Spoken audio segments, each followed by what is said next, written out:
Namaku Ratmi. Sekarang umurku 70 tahun, seumur hidupku. Aku tak pernah menikah. Orang-orang memanggilku perawan tua. Mereka tak tahu. Alasannya bukan karena aku tak ingin menikah, tapi karena setiap lelaki yang mencoba melamarku selalu jatuh sakit. Bahkan ada yang meninggal sebelum hari pernikahan. Aku pikir itu hanya kebetulan, tapi ternyata tidak. Kejadian itu bermula puluhan tahun lalu. Pada suatu malam bulan purnama, aku sedang duduk di teras rumah sendirian. Rumahku berada di pinggir desa, di dekat hutan bambu. Angin malam terasa dingin menusuk. Daun-daun bambu bergesekan. Bunyinya seperti bisikan orang-orang yang mengintai dari kegelapan. Saat itulah aku melihatnya. Dari balik kegelapan hutan muncul seekor ular kobra raksasa.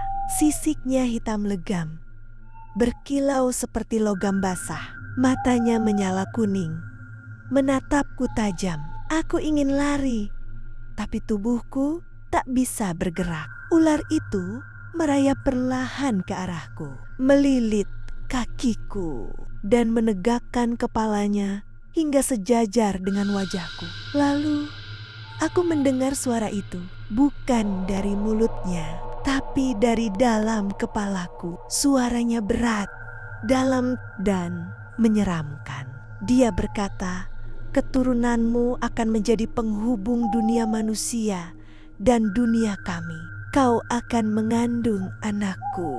Aku ingin berteriak, tapi lidahku keluh. Pandanganku berputar, lalu gelap. Aku terbangun di kamar, tapi tak tahu bagaimana aku bisa sampai di sana. Sejak malam itu, perutku mulai membesar. Awalnya aku kira itu penyakit aneh, tapi semakin hari perutku semakin bulat, seperti wanita hamil 9 bulan. Anehnya, aku merasa sehat, bahkan lebih bertenaga dari biasanya. Kulitku terasa kencang, wajahku segar seperti kembali muda. Orang-orang desa mulai berbisik-bisik. Mereka melihat bayangan besar melintas di sekitar rumahku setiap malam. Ada yang mendengar suara desis panjang. Ada pula yang melihat mataku memantulkan cahaya seperti mata ular. Malam ke-40, sejak perutku mulai membesar, aku tak bisa tidur. Udara malam itu sangat berat dan hening. Tiba-tiba aku mendengar suara gesekan di lantai, seperti sesuatu yang menyeret tubuhnya perlahan. Saat aku menoleh, dia ada di sana. Ular kobra raksasa itu kembali datang. Ia mengelilingi tubuhku. Matanya kini merah menyala. Perutku terasa berdenyut hebat, seolah ada sesuatu yang bergerak di dalamnya, mendorong dan mencoba keluar. Lantai rumahku bergetar. Suara desis terdengar dari dalam perutku sendiri. Aku menjerit, lalu semuanya gelap. Saat aku sadar, hari sudah pagi, tapi rumahku kosong, tak ada siapapun. Aku melihat sisik hitam sebesar telapak tangan berserakan di lantai, dan bau anyir memenuhi udara. Aku tahu sesuatu telah keluar dari tubuhku malam itu. Sejak hari itu, aku tak pernah lagi melihat ular itu. Tapi aku tahu anaknya, makhluk itu, masih hidup di luar sana. Dan entah kenapa, aku merasa dia akan mencariku lagi saat waktunya tiba. Sejak malam itu, aku selalu merasa ada yang mengawasi. Siang hari, mungkin kalian lihat aku seperti orang normal, tapi di dalam kepalaku, aku tahu ada sesuatu yang terhubung denganku. Setiap malam, aku sering mendengar bisikan yang tidak berasal dari manusia. Bisikan itu memanggil namaku, panjang, pelan, tapi terasa dingin sekali. Kadang saat aku menutup mata, aku melihat hutan yang sama, bulan purnama yang sama, dan mata menyala yang menatapku dari kegelapan. Warga desa mulai menjauhiku. Mereka bilang rumahku berhawa aneh.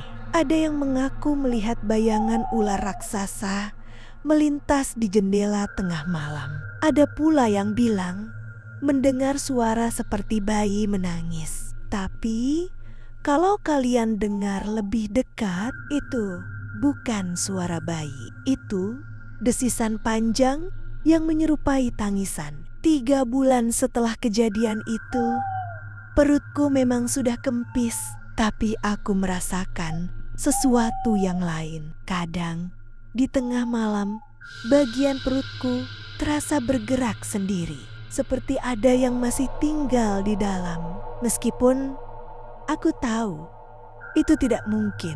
Suatu malam, aku terbangun karena suara di bawah ranjangku. Suara gesekan, seperti sisik yang menggesek papan kayu. Aku beranikan diri menunduk, dan saat itu aku melihat sepasang mata merah menyala dari kegelapan bawah tempat tidurku. Panas napasnya terasa di kakiku. Lalu aku melihat lidah bercabang itu menjulur perlahan. Aku mundur ketakutan. Tapi tiba-tiba kepalaku dipenuhi suara itu lagi. Ibu, waktunya sudah dekat. Kita akan bertemu dan dunia akan berubah. Aku ingin menjerit, tapi suara itu seperti menelan semua teriakanku. Tubuhku lemas. Aku hanya bisa mendengar suara desis panjang memenuhi telinga. Sampai aku pingsan. Pagi harinya, aku terbangun di lantai ruang tamu. Pintu rumah terbuka lebar, dan di luar sana, tanah di halaman belakangku seperti bekas gesekan tubuh sesuatu yang sangat besar menuju ke arah hutan. Aku tahu dia atau mungkin anaknya sudah keluar. Malam-malam berikutnya menjadi semakin buruk. Aku mulai bermimpi berjalan di tengah hutan dengan kaki telanjang. Tanahnya dingin dan licin oleh lumut. Dalam mimpi itu, aku mendengar suara ribuan ular merayap di sekelilingku. Tapi yang paling jelas adalah suara tangisan bayi dari kejauhan. Tangisan itu memanggilku, "Ibu, ibu." Aku tak tahu apakah aku sedang bermimpi atau aku benar-benar berada di sana. Karena setiap kali aku terbangun, kakiku selalu kotor oleh tanah basah, dan di telapak tanganku ada sisik hitam yang tidak pernah aku temukan sumbernya. Sekarang, setiap malam purnama, aku mengunci semua pintu dan jendela. Tapi tetap saja aku bisa mendengar suara itu dari luar rumah. Ibu, izinkan aku pulang, dan aku takut suatu saat aku tidak akan mampu menolak panggilannya lagi. Sejak malam-malam itu, aku mulai menyadari tidak ada lagi tempat aman untukku. Siang hari aku berusaha beraktivitas seperti biasa, tapi tatapan warga desa padaku penuh curiga, bahkan takut. Mereka mungkin tak berani mengatakannya langsung, tapi aku tahu mereka percaya aku sudah bukan manusia sepenuhnya. Malam purnama berikutnya tiba. Udara begitu dingin, tapi tubuhku justru terasa panas. Dadaku berdebar kencang, dan di perutku ada getaran aneh, seperti sesuatu memanggil dari dalam darahku sendiri. Aku mencoba menutup telinga dengan bantal, tapi suara itu tetap masuk ke kepalaku. "Ibu, bukalah pintu. Aku ingin melihatmu." Awalnya aku mencoba mengabaikannya.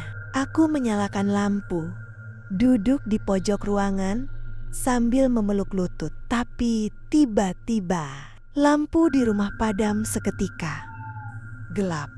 Hanya cahaya bulan dari jendela yang masuk memantulkan siluet pohon bambu yang bergoyang. Suara gesekan mulai terdengar dari luar rumah. Gesekan itu berat, panjang, seperti tubuh raksasa menyeret dirinya di tanah. Dari celah pintu, aku melihat bayangan besar bergerak, dan perlahan pintu itu bergetar seperti didorong dari luar. Aku berlari ke dapur, mencoba mencari pisau, tapi sebelum aku sempat menggenggamnya, jendela di depanku pecah. Potongan kaca beterbangan, dan dari kegelapan itu muncul kepala ular yang sangat besar. Matanya merah menyala, lidah bercabang menjulur, dan dari sela giginya menetes cairan kental berbau anyir.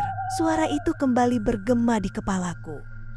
Kali ini lebih jelas, lebih dekat. "Ibu, aku sudah pulang. Lihatlah aku, tubuhku kaku, jantungku berdegup cepat, tapi aku tidak bisa menggerakkan kaki." Ular itu masuk, dan saat matanya menatapku, aku merasa tenggelam ke dalamnya. Tiba-tiba, aku tidak lagi berada di rumahku. Aku berdiri di tengah hutan lebat. Tanahnya dingin dan licin.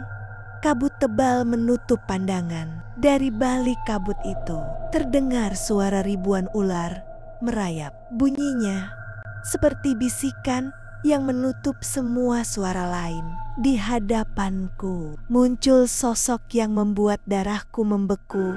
Bukan hanya ular raksasa, tapi sesuatu yang menyerupai manusia setengah ular. Tubuh bagian atasnya seperti lelaki tinggi berkulit pucat kehijauan, tapi dari pinggang ke bawah adalah lilitan ular hitam raksasa. Matanya menatapku dengan cara yang sama seperti di malam pertama ia datang. "Ibu, waktunya sudah tiba. Darahmu adalah milikku, dan sekarang kau akan kembali ke keluargamu yang sebenarnya." Aku mencoba berlari, tapi di tanah itu tubuhku seperti menancap. Lilitan ular-ular kecil muncul dari tanah, melilit kakiku, tanganku, pergelangan leherku. Semakin aku berusaha lepas, semakin kuat mereka menahanku. Nafasku terasa sesak.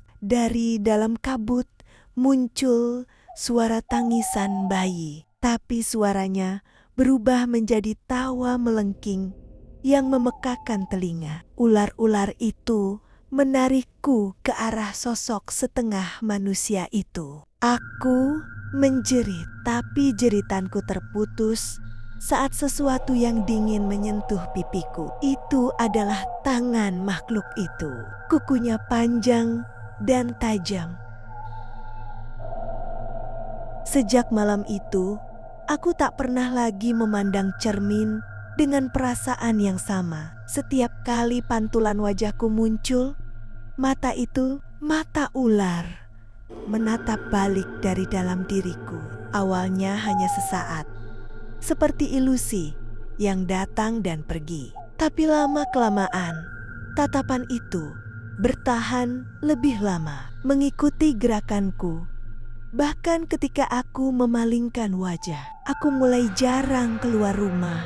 Aku takut jika warga desa melihat sesuatu yang aneh dariku. Mereka sudah cukup curiga. Rumor tentangku menyebar seperti asap yang tidak pernah bisa dipegang. Ada yang bilang aku melakukan perjanjian dengan makhluk halus.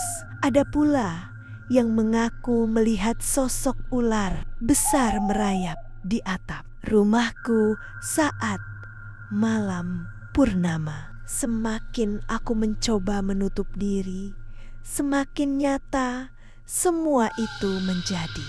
Malam-malamku berubah menjadi lingkaran yang sama, terbangun oleh suara gesekan dari luar atau bisikan halus yang memanggilku dari dalam kepala.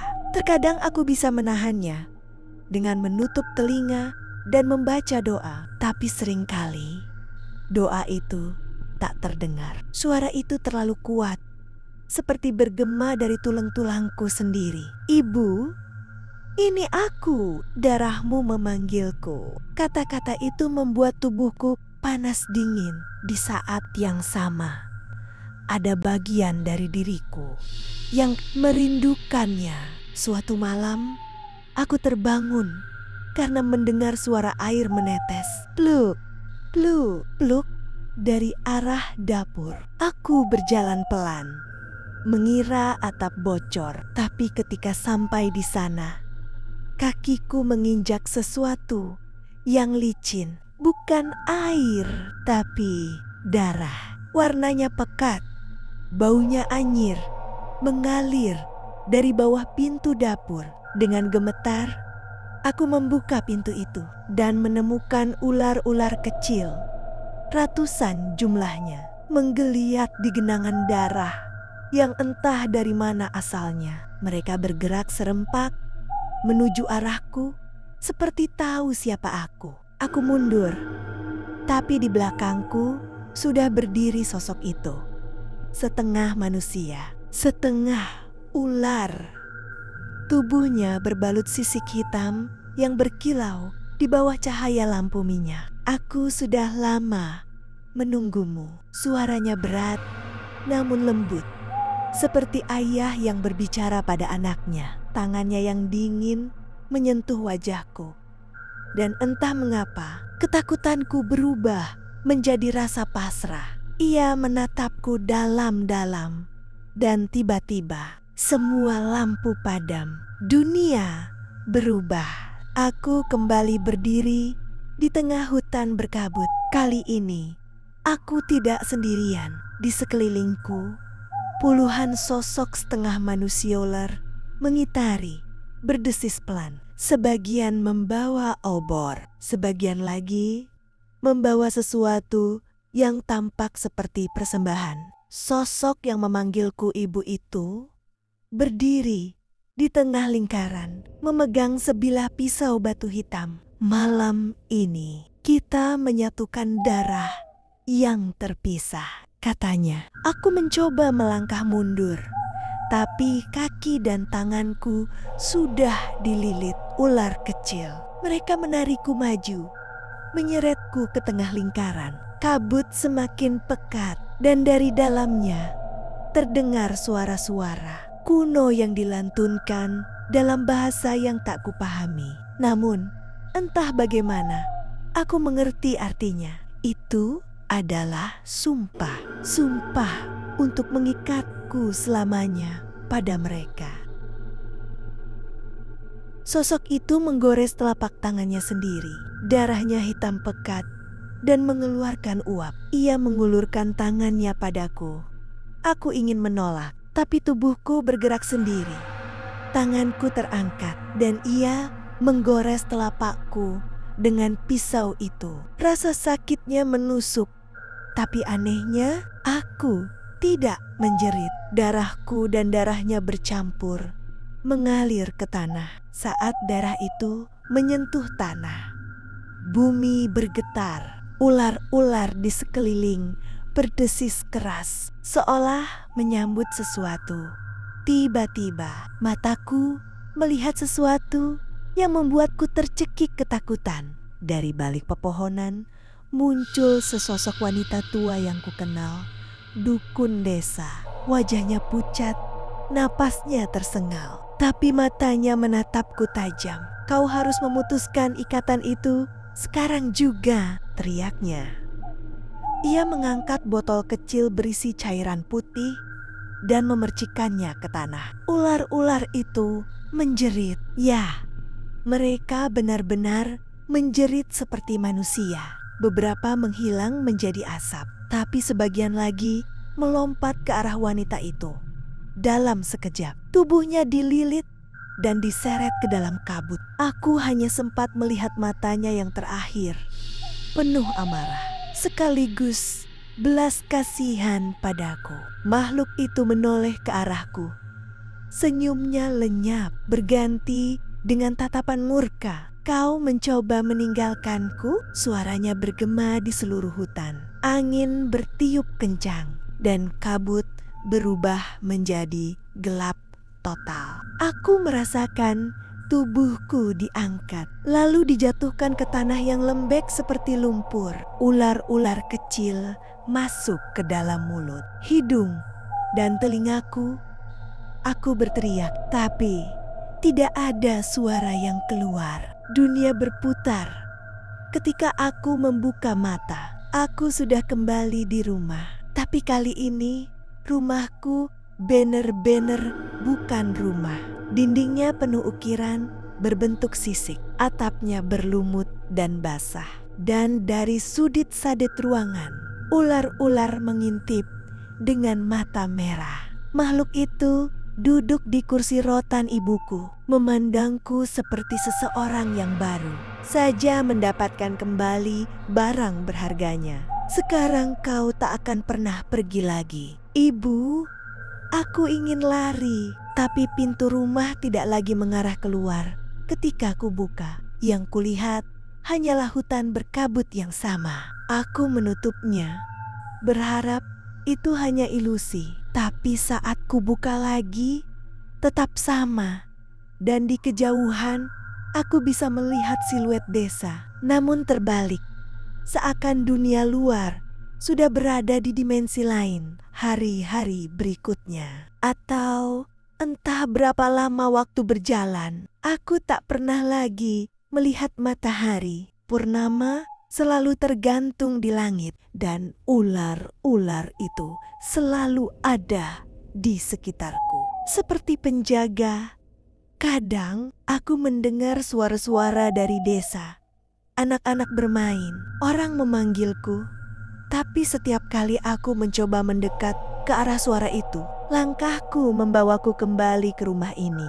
Dan yang paling menakutkan, perlahan aku mulai kehilangan ingatan tentang hidupku sebelum malam itu. Wajah ibuku, ayahku, teman-temanku mulai pudar. Yang tersisa hanyalah suara itu, memanggilku dengan lembut, "Ibu." Hingga suatu hari, aku menatap cermin besar di ruang tamu dan tak lagi melihat wajahku sendiri. Sejak malam itu, aku tidak pernah lagi terlihat di desa. Orang-orang bilang aku pergi merantau, tapi sebagian percaya aku tinggal di tempat lain, tempat yang tak bisa dijangkau manusia. Kadang saat bulan purnama, warga melihat siluet perempuan tua berdiri di tepi sungai. Rambutnya tergerai, matanya berkilau seperti mata ular, dan di sisinya ada bayangan tubuh raksasa yang melata perlahan, mengawasinya dari kegelapan. Dan bila kau berjalan sendirian melewati sungai itu, jangan pernah menatap airnya terlalu lama, karena siapa tahu aku sedang menatap balik dari bawah permukaan. Tamat.